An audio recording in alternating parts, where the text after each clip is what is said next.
It's February in San Diego.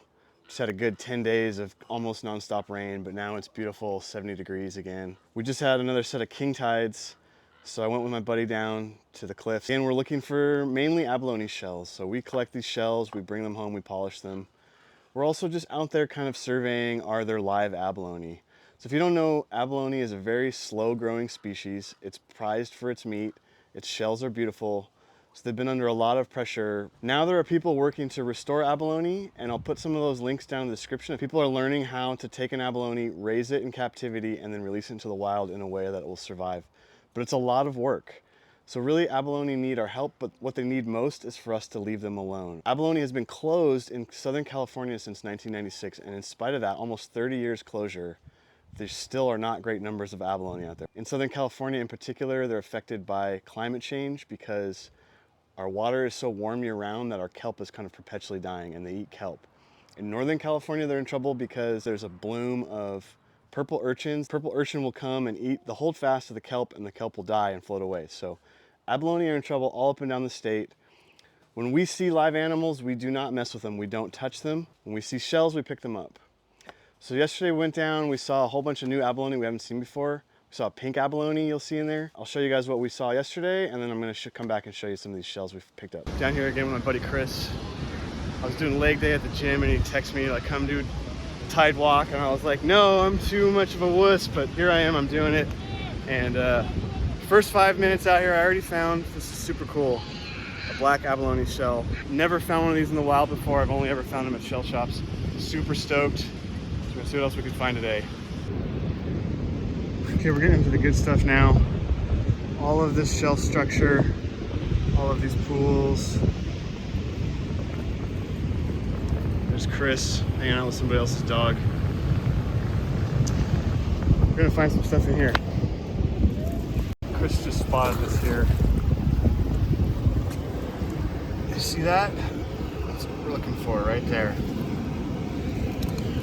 Oh, beautiful. Look at that. Oh, beautiful. Look at that. Good job, Chris. Nice. This is super exciting. That's a live abalone right there. And by the shape of the shell, we're pretty sure that's a pink abalone. Those are usually in much deeper water. So this is, you know, we're here in just in the tidal zone. We've got this little guy, and that is, if it was getting maximum food, that's probably a 4-year-old animal. I think we saw that one last time, right? I don't know, maybe that one. I'll show you what we're looking at here, you guys. We're looking right here at this ledge.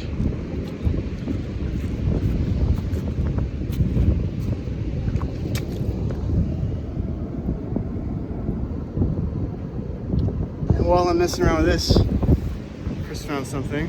What you got? So I believe the shell was broken. It regrew the edge of the shell again, and then it broke again, which is probably what killed it. But you can see that hole never really healed right. Hung out for another 5 years, or I don't know how long that is, before it finally died. Okay guys, here's another live one. Pretty sure that's a green abalone just by the morphology of the shell. You can see the little tendrils in the back. Hanging out here with a couple of snails. This is kind of how we see them. Just barely peeking out. See it, Chris. Wedged in there. It's an old golf ball. The golf balls. So people just come up to the cliffs and hit golf balls down here? Yeah. Oh wow. I might be able to lift this. Oh, hold on. I almost had it, like budged. Yep. There you go. Oh, that's a good one. Nice. Oh yeah. Inside is in beautiful condition.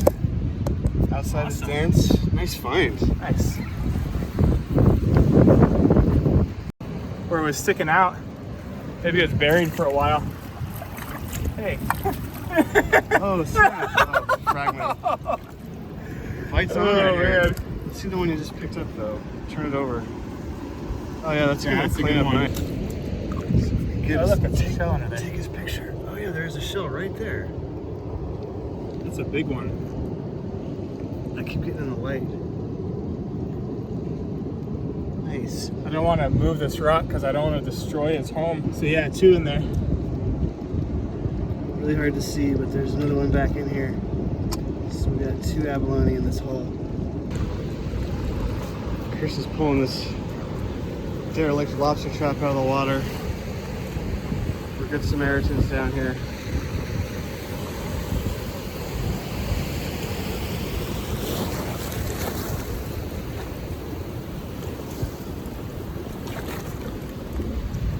Anything in it? No, it's all beat up. Trying to be a good Samaritan, so we pulled this pot out of the water. It's all derelict. Just throw it up here on the shore. And right next to it here is kind of cool. That looks like the carcass of a kelp crab. Oh yeah, he's died.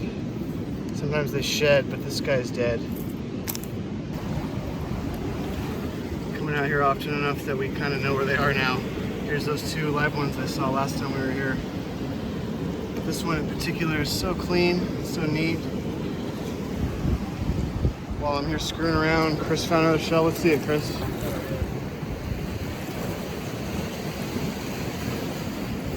Yeah, nice. Oh, I just got wet. Chris has been crushing me today, but I finally scored. Let's see how we do here. Oh yeah, that one looks pretty good. Nice. Oh, it's yeah. gorgeous. That's Nice. perfect, dude. This is the best shell anyone's found today. These are 3 specimens I picked up yesterday. They're all green abalone, most common one we find down here.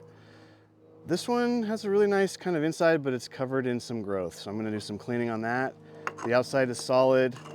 We've got some of these tube worms. We'll do a little cleanup. This one also has a really nice solid outside. Inside's not great, but we'll see how it cleans up. They're always nice to find when they're this solid. But this was the prize yesterday. Found this guy, and check out the inside on this one. You only find them this vivid when they have just died. So the ones that are taken by commercial divers back in the day have really nice insides like this. Or this one probably just died and washed ashore right before I was there. Has almost no growth on the outside. Nothing at all on the inside, super pristine. It's like a mirror finish. We're gonna do some cleanup on these shells and we'll show you the finished product. It's been about a week. I've been putting in a lot of time on these shells. You can see I've got them significantly cleaned up, so let's have a closer look. So you can see these cleaned up significantly. I had a lot of this kind of white incrustation, but I've been hitting it with acid, and I've actually been hitting it kind of hard where some of the nacre is showing through. But still, really gorgeous outside on that one. Here's that second one I found. The inside's not too bad. Still could use a little cleanup, but it's looking really nice. I left this tube worm on there because it has some character, and often when you try to clean that off, it leaves a remnant that looks kind of messy. This one's definitely one of the prizes for the day. Really gorgeous outside, and again, pristine inside. I haven't touched that at all. Just a gorgeous specimen. This is a real trophy. This was that really special find for the day, a black abalone. It's got a crack in it. I haven't done any work on this at all. I'm just gonna leave it as is. It seems kind of fragile. It's such a rare find. Love this thing. It's got that pearl white inside. So 2 really nice specimens for the day. So I didn't pick up any food this time, but I did find some really cool specimens. Really excited about these finds. I love going down there. I love seeing what there is. I love talking about nature, and I love abalone. So I hope you guys are enjoying this series. I hope you guys like shells. I hope you like the hidden beauty of the world, and I'll catch you on the next one.